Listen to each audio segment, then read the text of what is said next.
So it's not just the registered retirement saving plan deadline that's looming. The clock is also ticking for several others, and that includes a home buyer's plan. Here to discuss what you need to know about the repayment deadline is Peter Zashecki from Everything Financial. Good morning, Peter. Good morning. Okay, so people who may not be familiar with the home buyer's plan, what is it? How does it work? We'll make it the simple way. Yeah. If you were a first-time home buyer and you withdrew money from your RRSP, which you didn't have to declare on your income tax because you were using it for a deposit towards your first home.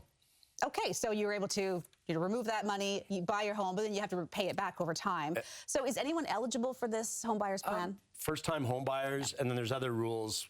That's a whole other segment if you haven't owned a home in 7 years and so on. But we'll use an example today as if you took $15,000 out, you have after the first year and you go into the next year, you then have 15 years to repay the money. So it's like $1,000 a year. That's why we're keeping it simple this morning. $1,000 a year That works to for me. pay back your home buyer's deposit, basically, to your RRSP. Over the course of time, and this happens around tax time as you pay this back. Well, yes, it's basically a deposit to your RRSP. So we have the RRSP deadline.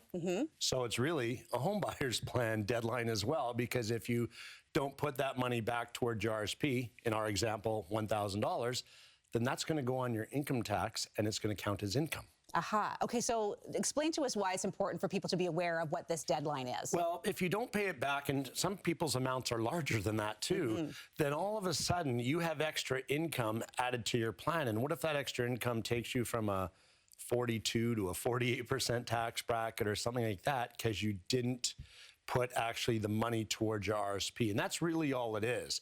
It's, in our example, the first $1,000 in a year you put towards your RRSP, actually, you don't get a refund on. It goes towards the repayment of your home buyer's plan if you took that money out for a deposit.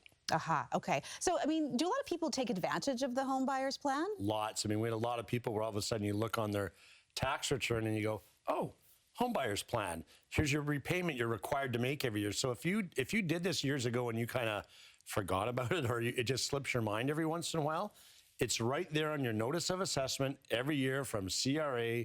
What is your required payment? Because on the last page, you see what you're eligible for RRSPs, and home buyer's payment is on there as well.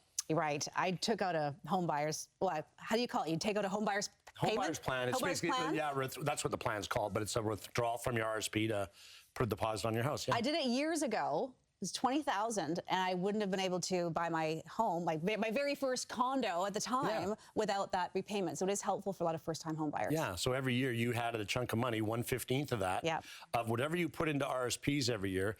That first part of that 1/15 payment, you never got a refund on, but it was just putting money back towards your home buyer's deposit. Finally repaid the whole thing back. Finally. There you go. Took a long time. And you're paying it to yourself, though. It's going back into your RRSP, so that's not a bad thing. Yeah. Okay, so anything else that we should know about the pros or cons of this kind of format? One thing, is people go, oh, should I just pay it all at once? Well, no, because let's say, using our example again, you put $5,000 towards an RRSP every year, let's say. Well, the first $1,000 you're not getting a refund on, but the next $4,000 you are getting a refund on. So there's no advantage to bulk up and pay back the home buyer's plan early. It's a waste of potential tax refunds. So just do it year to year. Just do the 1/15 every year, and because you're not really paying anything back, you're just not getting a refund on that part of your RRSP deposit. So don't convince yourself that, oh, it's a debt I need to get rid of. Well, you're putting the money back in your own retirement plan. So whether you put in $1,000 or $5,000, I'd rather get the refund on the $4,000. God, there's too many numbers this morning. And I'm following. Okay, real simple. Only pay back what you're required to pay back. The rest is your money to put towards your RRSP. Okay, perfect. Thanks for explaining that to us. Simple numbers. Simple English, right. Yeah. Peter Zashecki, Everything Financial. Thanks so much. You're welcome. Okay, thanks for coming in.